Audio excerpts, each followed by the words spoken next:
Filipenses capítulo 3, versículo del 4 al 11, pero vamos a leer desde el versículo 1 para recordar el contexto.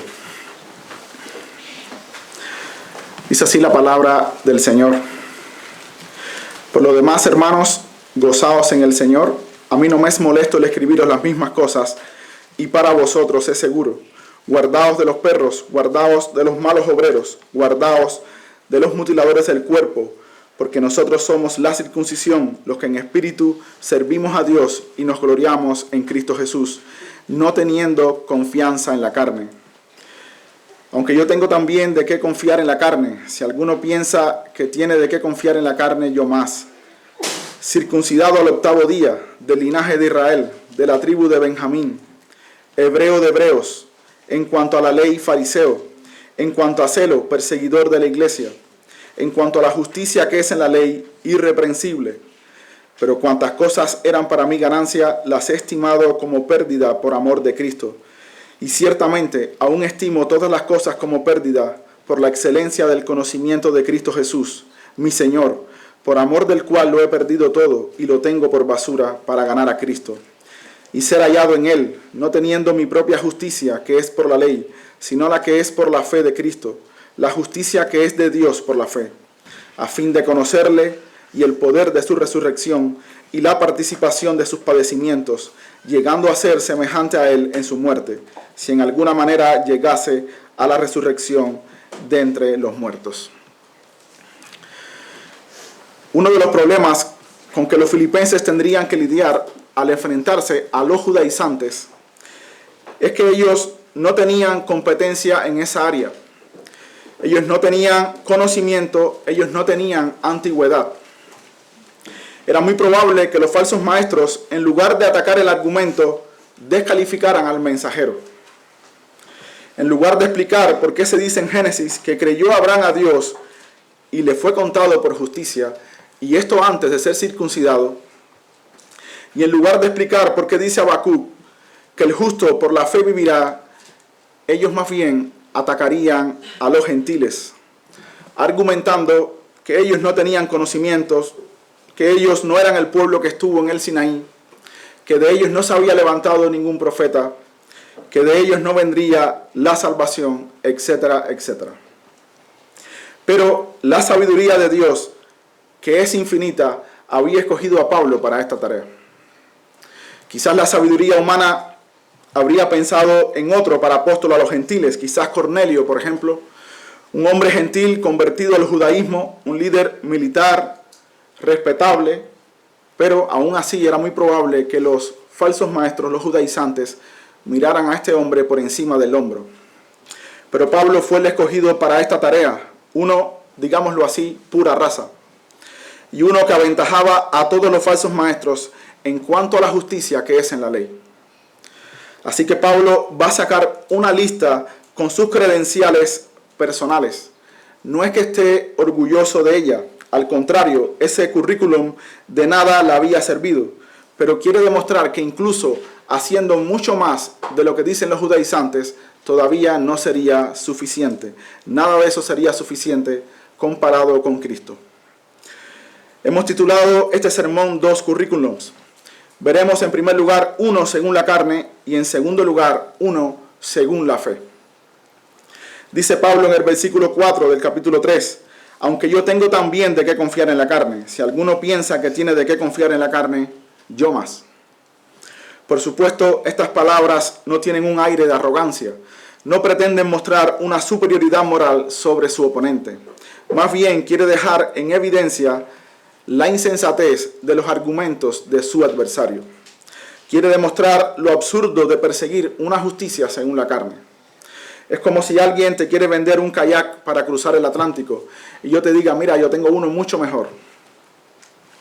Última generación, diseñado con un material que hace menos resistencia al agua, es mucho más estable, hay vaivén de las olas, es mucho más rápido, es mucho más grande.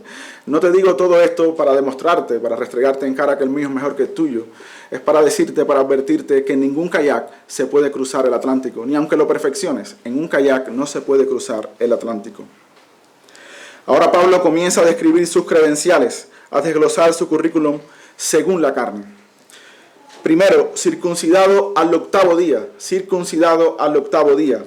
Pablo comienza por la circuncisión porque era el asunto más importante para los judaizantes. Si bien esta era la señal del pacto, los judíos, del pacto antiguo, los judíos ya habían olvidado hacía mucho tiempo el significado espiritual de este rito, que era un símbolo de la grave condición de pecado y de la necesidad que tenemos todos de ser purificados en nuestro corazón. Pero Pablo lo pone como una de sus credenciales, aquel que predicaba que la circuncisión no era necesaria para acompañar a la fe, no era uno que quería evitar la mutilación de su prepucio, era uno que ya estaba circuncidado. Y además no era un prosélito, no era un gentil convertido al judaísmo, uno que se circuncidó en su edad adulta. Él fue circuncidado desde su nacimiento, circuncidado al octavo día conforme a la ley de Moisés. Él había pasado por este ritual que lo vinculaba al pueblo del pacto. No era un extraño a la historia redentora, pero había entendido en el Evangelio que ningún rito externo podía impartir justicia en sí mismo. 2. Del linaje de Israel. Dice un comentarista que la declaración de pertenencia de Pablo al linaje de Israel apoya la idea de que algunos judaizantes eran gentiles convertidos al judaísmo. Pero en cambio Pablo era uno que pertenecía al pueblo de Dios por nacimiento. Él también había heredado las bendiciones prometidas en el antiguo pacto. En su carta a los romanos él recuerda alguna de estas, por ejemplo: ¿qué ventaja tiene pues el judío o de qué aprovecha la circuncisión? Dice Pablo: mucho, en todas maneras. Primero, ciertamente que les ha sido confiada la palabra de Dios. Esta es una ventaja que tenía Pablo, tenía en su familia, en su sinagoga, la palabra de Dios. Más adelante dice: porque deseara yo mismo ser anatema, separado de Cristo por amor a mis hermanos, los que son mis parientes según la carne, que son israelitas, de los cuales, y ahora dice, son la adopción, la gloria, el pacto, la promulgación de la ley, el culto y las promesas, de quienes son los patriarcas y de los cuales, según la carne, vino Cristo, el cual es Dios sobre todas las cosas, bendito por los siglos. Amén. Pablo era descendiente de Abraham, de Isaac y de Jacob, una herencia en la que confiaba el pueblo judío para su salvación. Así que Pablo no se oponía a los judaizantes como alguien que no tenía conocimiento de causa, sino como un heredero legítimo de todas las bendiciones prometidas en el Antiguo Testamento para el pueblo físico de Israel. Pero ahora en el Evangelio, él había comprendido que la herencia de raza, al igual que la circuncisión, es incapaz de salvar a nadie. Incapaz de salvar a nadie. Ningún privilegio ante Dios se gana por nacimiento, porque no todos los descendientes de Jacob, según la carne, son israelitas, ni por ser descendientes de Abraham son todos hijos. Hermanos, Ismael era hijo de Abraham, ¿sí o no? Sí. ¿Quién fue circuncidado primero, Ismael o Isaac? Ismael. Sin embargo, dice la Escritura que en Isaac te será llamada descendencia, porque no es según la carne, es según la promesa. Tercero, de la tribu de Benjamín. De la tribu de Benjamín. Otro de los aspectos más notables del currículum de Pablo, según la carne, era que pertenecía a la tribu de Benjamín, una de las tribus más distinguidas en Israel. Benjamín era el menor de los dos hijos que tuvo Jacob con su esposa predilecta, Raquel. También fue el último hijo que le nació a Jacob y el único hijo que le nació en la tierra prometida. Saúl, el primer rey de Israel, era miembro de la tribu de Benjamín. Cuando se repartió la tierra prometida entre las 12 tribus, la ciudad santa de Jerusalén fue incluida en el territorio de Benjamín. Cuando el reino se dividió tras la muerte de Salomón, solo Benjamín y Judá permanecieron fieles a la dinastía de David. Mardoqueo, que fue instrumento de Dios junto con Esther para salvar a los judíos del genocidio, pertenecía también a la tribu de Benjamín. Así que la tribu de Benjamín era una de las más ilustres en Israel. Pero dice un comentarista que para la época de Pablo, muchos judíos ya no sabían a qué tribu pertenecían. Los matrimonios mixtos durante los años de exilio habían borrado las líneas tribales. Sin embargo, la familia de Pablo había conservado su pureza como benjamitas. Eso también lo ubicaba en un nivel superior al de los judaizantes, quienes probablemente ya no podrían descubrir su ascendencia tribal. Tribal, lo relativo a tribus. Con todo, la condición privilegiada de Pablo como benjamita no era suficiente. Ahora en el Evangelio él comprendía que no era la tradición familiar ni la situación social distinguida lo que te podía justificar delante de Dios. Cuarto, hebreo de hebreos. A partir de este punto, Pablo comienza a describir los logros alcanzados por sus propios esfuerzos. Todos los descritos anteriormente eran heredados, no hizo nada para conseguirlos. Los heredó de su padre, de sus padres. Pero a partir de aquí comienza a poner en su currículum su propio esfuerzo, que no fue poco. La frase hebreo de hebreos se entiende mejor como su declaración de haber llegado a la edad adulta conservando de manera estricta la herencia y la tradición de su familia. Él nació en Tarso, una ciudad en Asia Menor, no en Israel. Pero a diferencia de muchos judíos de la diáspora, Pablo se mantuvo aferrado al idioma, las tradiciones ortodoxas y las costumbres de sus padres. Él no se convirtió en un judío helénico, uno que se había incorporado a la cultura greco-romana. Antes bien dejó Tarso para ir a Jerusalén a estudiar bajo la tutoría del famoso rabino Gamaliel. Pablo se aferró tanto a su herencia judía que podía afirmar confiado, Hechos capítulo 26, versículo 4, yo lo voy a leer. Mi vida pues desde mi juventud, la cual desde el principio pasé en mi nación, en Jerusalén, la conocen todos los judíos. La celosa devoción de Pablo por su patrimonio judío era bien conocida. Aún así, después de ver la gloria de Cristo, esto solo pasó a ser un elemento más de un currículum que él iba a desechar. Quinto, en cuanto a la ley, fariseo. Pablo se consagró al extremo a su herencia judía. Era tan celoso en cuanto a la ley que se volvió fariseo. Ante el Sanedrín, Pablo declaró: varones hermanos, yo soy fariseo, hijo de fariseo. Y luego testificó en su audiencia ante Agripa: conforme a la más rigurosa secta de nuestra religión, viví fariseo. Volverse fariseo significaba alcanzar el nivel más alto del judaísmo devoto y del judaísmo legalista. Los fariseos eran extremadamente leales a la ley, al Antiguo Testamento y a todas las tradiciones que habían sido añadidas. De hecho, es probable que la palabra fariseo provenga de un verbo hebreo que significa separar, lo cual indica que estos hombres estaban apartados para la ley, apartados completamente para la ley.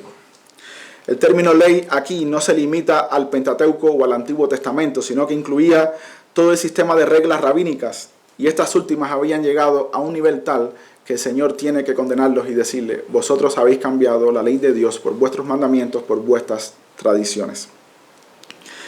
El origen de los fariseos no se conoce con certeza, pero dice un comentarista que es probable que la secta haya surgido de manera formal durante el periodo intertestamentario. Se habría desarrollado desde la época de Esdras, cuando volvieron del exilio, cuando se despertó el interés por la ley de Dios. Aunque eran bien pocos, según Josefo, escritor judío del siglo I, él calculó que eran más o menos 6.000. Aunque eran pocos, ejercían la mayor influencia religiosa sobre el pueblo. Ser fariseo significaba, dice un comentarista, pertenecer a un grupo de hombres influyentes, selectos y muy respetados que vivían con fanatismo para conocer, interpretar, vigilar y obedecer la ley. El valioso estatus de Pablo como fariseo lo situaba en una situación muy superior a la de sus adversarios. Sin embargo, esto ya no era más otra cosa en su lista de pérdidas.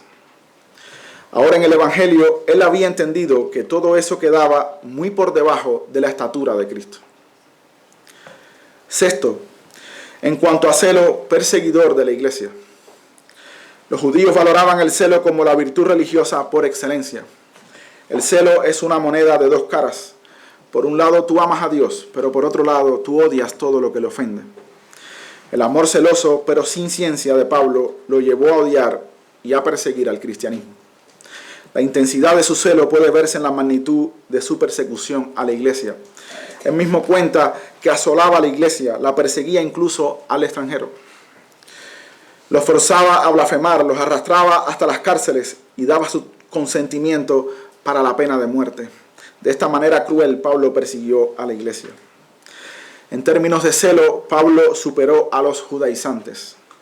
Ellos solo hacían proselitismo en la iglesia, mientras que él la había perseguido. Su celo por Dios lo llevó a tratar de erradicar el cristianismo de una manera implacable, cruel. Pero ahora en el Evangelio, todo ese celo mal enfocado no era nada más que algo para avergonzarse. Séptimo, en cuanto a la justicia que es en la ley, irreprensible. No había nada en la conducta externa de Pablo digna de reprensión. Antes de su conversión, Pablo llevaba una vida conforme a la ley. Y aquí otra vez, ley tiene que entenderse en el sentido amplio de la tradición judía. No solo el Pentateuco, no solo el Antiguo Testamento, sino todas las tradiciones rabínicas. Obviamente Pablo no estaba diciendo que vivía una vida sin pecado. Más adelante vamos a ver cómo estaba su conciencia delante de la ley de Dios. Pero a juzgar por las apariencias, el apóstol era un judío intachable. Así que en el debate teológico contra los judaizantes, Pablo no podía ser descalificado. Porque si aquellos tenían de qué confiar en la carne, Pablo tenía aún más. Así se condujo este ferviente judío toda su vida, conforme a la más estricta observancia de la ley. Y así un día salió de Jerusalén para ir a Damasco, pero algo pasó en el camino que lo cambiaría todo. ¿Qué encontró Pablo camino a Damasco? ¿Un sistema de obras más riguroso? ¿Se encontró con algún conjunto de doctrinas más antiguas? Pablo se encontró con una persona. No se encontró con un grupo de ideas espirituales. Se encontró con una persona. Este encuentro lo cambiaría todo para Pablo y lo cambiaría todo para siempre. Versículo 7. Pero cuantas cosas eran para mi ganancia, las he estimado como pérdida por amor de Cristo. Fue un cambio tan drástico que aquello que había sido la obra de toda su vida fue estimada como una gran pérdida, como un sinsentido. Nota que no dice que estimó estas cosas como inferiores o como un camino menos excelente. Las estimó como pérdidas, como algo que no le dejó ninguna ganancia, más bien pérdidas. Toda esa falsa religión más bien lo había engañado. No lo estaba llevando por un camino paralelo, lo estaba engañando, lo estaba llevando por un camino contrario. Y aquí ya podemos ir haciendo alguna aplicación. La falsa religión no te está dejando cerca de la salvación. No te está haciendo ningún favor, no te está haciendo ningún bien. Te está llevando lejos, te está engañando. El encuentro con Cristo hizo que Pablo se replanteara toda su existencia. Tomó su antiguo currículum, lo examinó y lo desechó. Ya no pretendía presentarse delante de Dios con su hoja de vida. Ahora solo le podría decir al Señor: conocí a tu hijo, conocí a tu hijo. Desde el momento en que se encontró con Cristo han pasado más de 2 décadas. Desde el momento en que él tuvo su conversión hasta el momento de escribir la carta han pasado más de 20 años. Versículo 8. Y ciertamente aún estimo todas las cosas como pérdidas, dice Pablo. Han pasado los años y Pablo ha tenido tiempo para pensar mejor las cosas. Largas horas de meditación, intensos debates. Ha tenido tiempo para ver los frutos del Evangelio y ha comprobado que en realidad, ciertamente, nada puede añadirse a la fe en Cristo. Ciertamente aún estimo todas las cosas como pérdida. Y a partir de aquí Pablo va a exponer su nuevo currículum. Y aunque va a decir varias cosas, siempre se va a referir a la misma persona, siempre a la misma persona. No va a confiar nunca más en sí mismo y en su desempeño. A partir de ahora va a confiar solo en Cristo. Versículo 8, y ciertamente aún estimo todas las cosas como pérdida por la excelencia del conocimiento de Cristo Jesús, mi Señor, por amor del cual lo he perdido todo y lo tengo por basura para ganar a Cristo. La excelencia del conocimiento de Cristo. La palabra griega que se describe como excelencia se refiere a algo de valor incomparable. Y la palabra conocimiento en el texto griego es una forma del sustantivo gnosis, del verbo ginosko, que significa conocer de manera experimental o experiencial, a través de la participación directa. La excelencia del conocimiento de Cristo que Pablo describe aquí es mucho más que el simple conocimiento intelectual. Es mucho más del simple conocimiento histórico de los hechos relacionados con Cristo. Muchas veces cuando estamos evangelizando, nos encontramos con personas que conocen sobre Cristo, conocen sobre el Evangelio, conocen que Cristo los puede perdonar y saben muchas cosas acerca de Cristo, pero en realidad no lo conocen personalmente. Porque si lo conocieran personalmente, su corazón ardería mientras les hablamos de Cristo, como le pasó a aquellos que iban de camino a Emaús.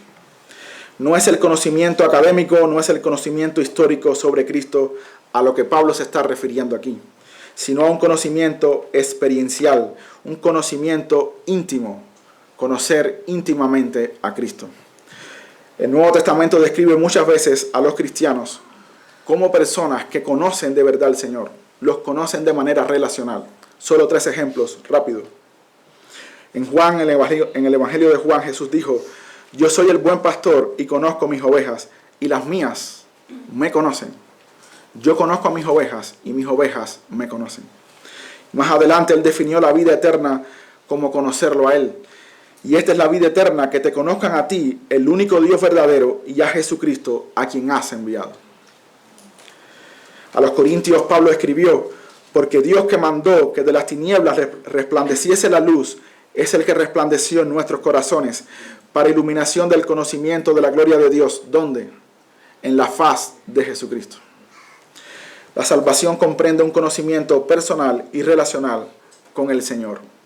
Dice el comentarista Meyer con respecto a este conocimiento, y lo cito: podemos conocerlo de manera personal, íntima, cara a cara. Cristo no quedó en la historia ni vive en las nubes del cielo. Él está cerca de nosotros, con nosotros. Nos acompaña en nuestro andar y reposar y conoce todos nuestros caminos. Debemos conocer a Cristo con certeza, no como un extraño que viene de visita a pasar la noche o como el rey de los hombres exaltado, como uno de lejos. Debe existir un conocimiento íntimo, como de quienes Él considera sus amigos, a quienes confía sus secretos, con quienes comparte su pan. Conocer a Cristo en la tormenta de la batalla y en el valle de la sombra, en la ternura de su simpatía y en la fortaleza de su diestra. Debemos conocerlo íntimamente. Y termino la cita. Y ciertamente, dice Pablo, aún estimo todas las cosas como pérdida por la excelencia del conocimiento de Cristo Jesús, mi Señor, por amor del cual lo he perdido todo y lo tengo por basura para ganar a Cristo. Como dijimos, ya Pablo no se iba a presentar delante de Dios con todos sus esfuerzos por observar la ley. Ahora había conocido a su Hijo, había ganado al Cristo, el Salvador de los hombres. Y eso era todo lo que tenía. Lo demás lo había dejado en la basura. Ahora en el versículo 9 añade: y ser hallado en Él, y ser hallado en Él. Esta frase, en Él, es central en la teología de Pablo. Este concepto aparece más de 75 veces en todo el Nuevo Testamento. Albert Martin decía que si tú entendías la doctrina de la unión con Cristo, ya eso equivalía a un doctorado en teología. Así que si logras entender esta doctrina, nos podemos ahorrar años y años de estudios teológicos y de investigación. Estoy muy lejos de entender a cabalidad esta doctrina, pero déjame ponerte en contexto. Por ejemplo, ¿cuándo fuimos escogidos? ¿Cuándo fuimos escogidos? Antes de la fundación del mundo. Y yo pregunto, ¿en quién fuimos escogidos? En Cristo. Efesios capítulo 1, versículo 3. Bendito sea el Dios y Padre de nuestro Señor Jesucristo, que nos bendijo con toda bendición espiritual en los lugares celestiales en Cristo, según nos escogió en Él antes de la fundación del mundo. Nos escogió en Él, y más adelante nos dice que con su gracia nos hizo aceptos en Él, amado. ¿Cómo Dios te da vida? ¿Cómo Dios te vivificó? Primera de Corintios capítulo 15, versículo 22. Porque así como en Adán todos mueren, también en Cristo todos serán vivificados. Una vez más, en Cristo. ¿Cómo llegas a estar en Adán? Por nacimiento. Por nacimiento. Y te tengo 2 malas noticias. No vienes del mono, vienes de Adán. Y segundo, has heredado su corrupción. Has heredado su corrupción. En Adán todos mueren. Pero ¿dónde quería el apóstol ser hallado? En Cristo. Él quería ser hallado en Cristo. ¿Y cómo se vive la vida cristiana luego de ser vivificado? Gálatas capítulo 2, versículo 20. Con Cristo estoy juntamente crucificado y ya no vivo yo, mas vive Cristo en mí. Y lo que ahora vivo en la carne, lo vivo en la fe del Hijo de Dios, el cual me amó y se entregó a sí mismo por mí. Ahora lo vivo en Él. en la fe del Hijo de Dios. Pablo ya no quería ser hallado en Jacob, ya no quería ser hallado en Moisés, y mucho menos en Adán. Ahora él quería ser hallado en Cristo. Bien, hermanos, es solo un aperitivo de esta doctrina para ponernos en contexto. Y ser hallado en él, no teniendo mi propia justicia, versículo 9, que es por la ley, sino la que es por la fe en Cristo, la justicia que es de Dios por la fe. Antes, el apóstol quería presentarse con su propia justicia y tenía un buen currículum, pero ahora solo quiere la justicia de otro. Pablo había pasado su vida adulta tratando en vano de alcanzar su propia justicia a partir del cumplimiento de la ley. Esa justicia, la del esfuerzo personal, la moral externa, el rito religioso y las obras, todas producidas por la carne, y todas habían sido una carga insoportable para él. A pesar de que Pablo hizo su mejor esfuerzo, no alcanzó en lo más mínimo la norma divina, no lo pudo alcanzar. Este hombre realmente intentó cumplir la ley de Dios, pero en su intento descubrió otra cosa. Cuando Pablo se enfrentó a la ley, no a la ley de la tradición rabínica, sino a la verdadera ley de Dios, a la ley moral, y tomó un mandamiento y dijo, a ver, tomo uno, no codiciarás, si hago esto vivo. Cuando él hizo eso, descubrió otra cosa.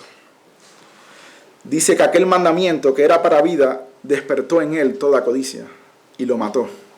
Él se dio cuenta en ese momento que era un codicioso y que aquel mandamiento que era para vida, produjo en él la muerte. Le mostró que en realidad estaba muerto, estaba vendido al pecado. Pablo llegó a la conclusión que ese no era el camino, porque la ley lo que hacía era desnudarte, denunciarte que en realidad eres un codicioso, un mentiroso, un ladrón, un blasfemo.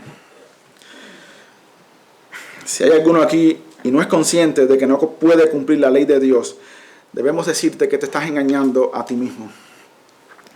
Puede que no hayas blasfemado abiertamente, pero ya pensaste en tu mente sobre Dios sin la solemnidad de vida. Ya tomaste su nombre en vano. Ya te dedicaste a otras cosas en el día del Señor. Puede que obedezcas a tus padres, pero a veces lo has hecho con mala actitud. Puede que no hayas matado a nadie, pero te has enojado en tu corazón. Mi amigo, esta ley te condena, te descubrió. En realidad no eres una buena persona. Ahora puedes entender por qué Pablo renunció a la obra de toda su vida para seguir a Cristo. Porque él no pudo cumplir la ley. Él no la pudo cumplir, pero Cristo sí. Cristo sí. Sin Cristo la ley se vuelve dura, es un yugo, es un terror. En casa seguimos un plan de lectura anual que incluye leer un proverbio cada día. Como hay 31 proverbios, tienes uno para cada día del mes, a veces 2. Pero los proverbios tienen la característica que en casi cada versículo condena un pecado y exalta una virtud. O sea, en casi cada versículo estás de frente con la ley de Dios.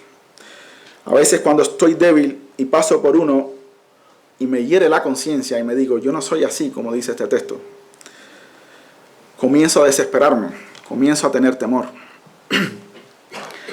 No quiero seguir meditando en ese pecado para no hallar la raíz de ese pecado porque me da temor. El pecado se ha vuelto sobremanera pecaminoso. Me quita el gozo, me da terror. Sin embargo, cuando mi fe está fuerte y me encuentro con un pecado que hiere mi conciencia, sufro, pero no sin esperanza. Puedo meditar hasta llegar a la raíz de mi pecado, porque estoy confiando en Cristo. Sé que Él me va a ayudar. Sé que Él me va a perdonar y me va a ayudar. Hermanos, ¿cómo fue que Pablo resolvió su problema de la codicia? ¿Cómo fue que pudo cumplir su 10º mandamiento? Filipenses capítulo 4, versículo 11. Dice Pablo, porque no lo digo porque tenga escasez, pues he aprendido a contentarme, cualquiera que sea mi situación. Sé vivir humildemente y sé tener abundancia. En todo y por todo estoy enseñado, así para estar saciado como para tener hambre, así para tener abundancia como para padecer necesidad. Todo lo puedo en Cristo que me fortalece. ¿Qué es lo contrario de codiciar? Tener contentamiento con lo que tienes. ¿De quién aprendió a contentarse cualquiera que sea su situación el apóstol? De Cristo que lo fortaleció. De Cristo que lo fortaleció. Así es como Pablo pudo obedecer aquel mandamiento que lo dejó sin esperanza. Lo pudo obedecer en Cristo. Ahora quita a Cristo de la ecuación. ¿Qué te queda? Temor, yugo, desesperanza, terror. Te lo digo como le decía a mi hijo cuando era más pequeño. Ahora te das cuenta por qué hablamos de Cristo, por qué cantamos canciones de Cristo, por qué vamos a la iglesia a encontrarnos con Cristo, por qué oramos en el nombre de Cristo. Porque sin Cristo solo hay terror, desesperanza. La ley te condena. Solo en Cristo tenemos verdadera justicia, y esa justicia se recibe, por supuesto, por la fe, y solo por la fe. No teniendo mi propia justicia, que es por la ley, sino la que es por la fe de Cristo, dice Pablo, la justicia que es de Dios por la fe. ¿Cuál es el medio que Dios designó para apropiarse de esa justicia? O para que los hombres se apropiaran de esa justicia. La fe. Creyó Abraham a Dios y le fue contado por justicia, y todos los que han sido justificados delante de Dios han sido de la misma manera, por la fe en el Señor. El argumento de Pablo en Gálatas resulta irrefutable. Gálatas capítulo 3, versículo 2. Esto solo quiero saber de vosotros. ¿Recibisteis el Espíritu por las obras de la ley o por el oír con fe? Aquí pudiéramos decir, no tenemos más preguntas, señoría. Irrefutable. Pablo había tomado su antigua justicia, la había echado en la basura y ahora revestido con la justicia de Cristo. Esto era su nuevo currículum. Pero va más allá, dice, a fin de conocerle y el poder de su resurrección. Él sabía que la ley no tenía ese poder, la ley lo había matado, no podía traerlo de vuelta. Pero Cristo sí podía traerlo de vuelta. La resurrección de Cristo fue la mayor manifestación de su poder. El hecho de levantarse de los muertos reveló su absoluto poder sobre el reino físico, pero también sobre el reino espiritual. Pablo experimentó este poder en su conversión, Romanos capítulo 6, porque somos sepultados juntamente con él para muerte por el bautismo, a fin de que como Cristo resucitó de los muertos por la gloria del Padre, así también nosotros andemos en vida nueva.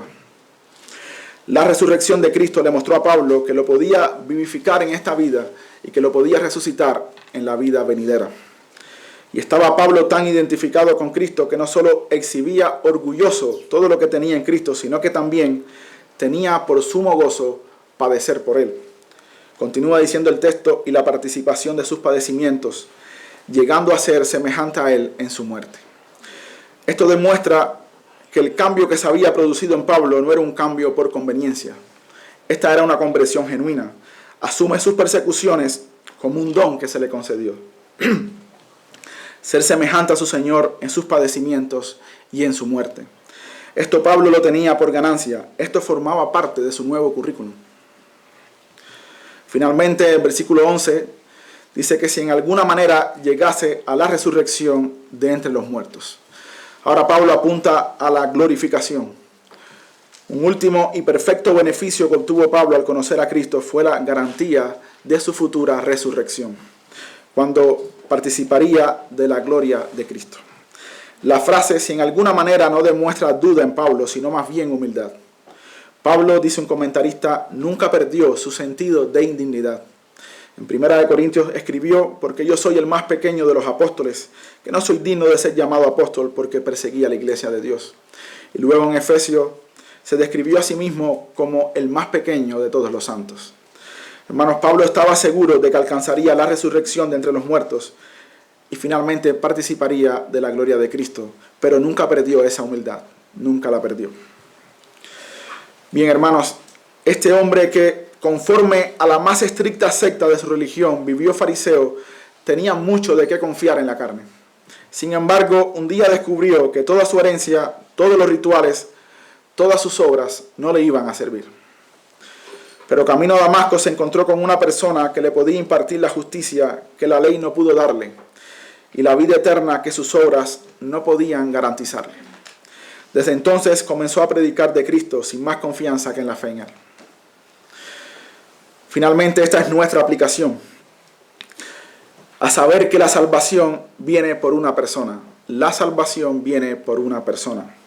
No viene por un sistema de obras, no viene por un conjunto de reglas, no viene por rituales externos, viene por una persona. Cuando estamos evangelizando y nos encontramos con un religioso, por lo general le hacemos una pregunta. Si tú mueres hoy, ¿cuál es tu confianza para ir al cielo? ¿Cuál es tu confianza para ir al cielo? Las respuestas son varias. Yo soy buena persona, yo no le hago daño a nadie. Yo voy a misa, yo me confieso. Yo no estoy seguro, pero Jesucristo perdona a todo el mundo, ¿cierto? Ahora creo que no, pero voy a mejorar. En el futuro voy a mejorar. Yo estoy bautizado por la Iglesia Católica y muchas otras. Ninguna de esas respuestas es correcta. La única respuesta que da la Biblia es que tú debes confiar en Cristo. Tú debes conocer a Cristo, tener comunión con Él, que Él te conozca a ti íntimamente. ¿Ha escuchado Cristo, pregunto, tus lamentos por tus pecados? ¿Te ha visto perder Él toda esperanza en la carne? ¿Te ha consolado con alguna promesa de su palabra? ¿Te ha socorrido Él en alguna tentación? Él debe tener comunión contigo. Yo he tenido la oportunidad de participar en actividades con deportistas famosos, son campeones olímpicos de otros deportes. Yo sé quiénes son ellos, los recuerdo, pero difícilmente ellos se acordarían de mí, difícilmente. Tú puedes decir, conozco a Cristo, pero te pregunto, ¿te conoce Él a ti? ¿Te conoce Él a ti? Me gusta como alguien lo dijo, lo parafraseo. Tú puedes llegar a la residencia del rey y decirles a los guardias que te dejen entrar, que tú conoces al rey. Sin embargo, lo mejor que te pudiera pasar en ese momento es que te inviten cordialmente a retirarte. Retírate despacio con los brazos en alto. Pero si el rey se asoma en su balcón y te ve y les dice a los guardias que te dejen pasar, entonces tú serás bienvenido. Tú debes conocer al rey, pero también que Él te conozca. Que Él te conozca. Entonces, mi hermano, tu confianza debe estar en Cristo, no en una iglesia, no en una teología, no en las ordenanzas. Aunque debemos observar todas estas cosas, no es en esto en lo que confiamos, sino en la persona detrás de todas estas cosas. Nos unimos a la iglesia porque es el cuerpo de Cristo y Él es su cabeza. Estudiamos teología porque es la mente de Cristo. Participamos de la cena porque nos recuerda el nuevo pacto en Cristo. Es la persona detrás de todas estas cosas, aquel que todo lo llena en todo. Piensa por un momento en el ladrón en la cruz. Esa tarde Él llegó al cielo. Hermanos, eso está confirmado. Ese hombre fue salvo. Esa tarde llegó al cielo. Pero ¿en qué estaba confiando ese hombre para su salvación? ¿En qué confiaba? Si alguien a la puerta del cielo le preguntara, ¿qué haces aquí?, él solo podría contestar, yo morí en una cruz y a mi lado estaba el Hijo de David. Él me dijo que hoy estaría en el paraíso. He venido a reunirme con Él. Nada más. Y nada más. Solo hay un mediador entre Dios y los hombres, Jesucristo hombre. Solo hay una justicia, la que es de Dios por la fe. No nos pueden ayudar las limosnas ni la caridad. No nos puede ayudar María ni ningún otro santo. Dice un autor comentando la matanza de los primogénitos en Egipto, recuerda que los israelitas tenían que pintar con la sangre de un cordero el dintel de su puerta. Dice un autor, Dios no miró quién era digno dentro de la casa, solo verificó si la sangre estaba en el marco de la puerta. No somos salvos por nuestras obras ni por méritos propios, solo la sangre de Jesús puede salvarnos. No somos dignos en nosotros mismos y nunca nadie lo ha sido. En la visión de Juan no se encontraba nadie digno de abrir el libro y desatar sus sellos, ni en el cielo ni en la tierra, ni debajo de la tierra. Y dice Juan que lloraba mucho porque no se hallaba nadie. Hasta que un anciano le dijo, no llores, he aquí uno digno, he aquí uno digno. Solo Cristo salva, nadie más nos puede ayudar, pero Él es suficiente. Nadie más te podrá ayudar, pero Él es suficiente. Vamos a orar.